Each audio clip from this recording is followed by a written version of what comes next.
നിങ്ങളെ കുട്ടി സ്ഥിരമായിട്ട് ഇരുന്നാണോ ഉറങ്ങുന്നത്? കിടന്നുറങ്ങാൻ അവർക്ക് കഴിയുന്നില്ല.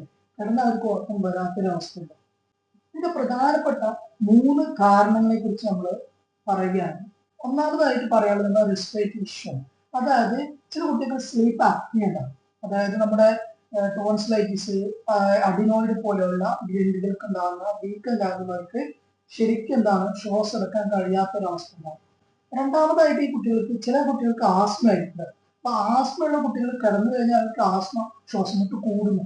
അതുകൊണ്ട് അവർക്ക് കിടന്നുറങ്ങാൻ അവർ വിസമ്മതിക്കും. അവർക്ക് ഇരുന്നുറങ്ങാനായിരിക്കും ഏറ്റവും താല്പര്യം ഉണ്ടാവുക. മൂന്നാമതായിട്ട് ഇത്തരം കുട്ടികൾ ചിലപ്പോൾ ക്രോണിക്കായിട്ട് അലർജിക് ആയിരിക്കും. അവർക്ക് നാസൽ കൺജഷൻ ഉണ്ടാവും.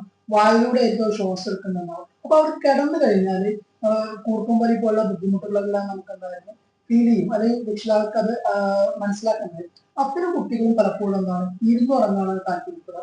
മറ്റൊരു കാര്യം എന്ന് പറയുന്നത് ദഹന സംബന്ധമായിട്ടുള്ള കാര്യം, GRD എന്ന് പറയും. അതായത് ആ കുട്ടികൾ കിടന്നു കഴിഞ്ഞാൽ അവർക്ക് നെഞ്ചരിച്ചില്, കുളിച്ചു തേക്കുക, ഏമ്പക്കം വരിക, ഇത്തരം കാരണങ്ങൾ കൊണ്ട് ആ കുട്ടികൾക്ക് ഉറങ്ങാൻ കഴിയില്ല. പക്ഷെ അവർ ഇരുന്നാണെങ്കിൽ കറക്റ്റായിട്ട് ഉറങ്ങാൻ കഴിയും.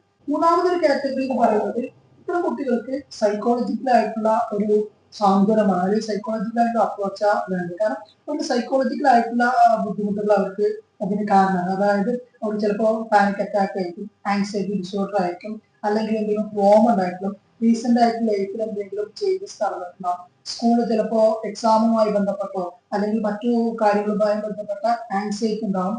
അതുപോലെ പഠനവുമായി ബന്ധപ്പെട്ട സ്ട്രെസ്സുകൾ ഉണ്ടാവും. ഇത്തരത്തിലുള്ള സൈക്കോളജിക്കൽ ആയിട്ടുള്ള ചില കാര്യങ്ങൾ കൊണ്ട് ഈ കുട്ടികൾക്ക് കിടന്നുറങ്ങാൻ കഴിയില്ല, അവർക്ക് ഇരുന്നാൽ ഉറങ്ങാം. അപ്പൊ എന്താണോ നിങ്ങളുടെ കുട്ടികൾക്ക് ഉള്ളതെന്ന് വിശദമായിട്ട് മനസ്സിലാക്കുക എന്നുള്ളതാണ് ഏറ്റവും പ്രധാനപ്പെട്ട കാര്യം.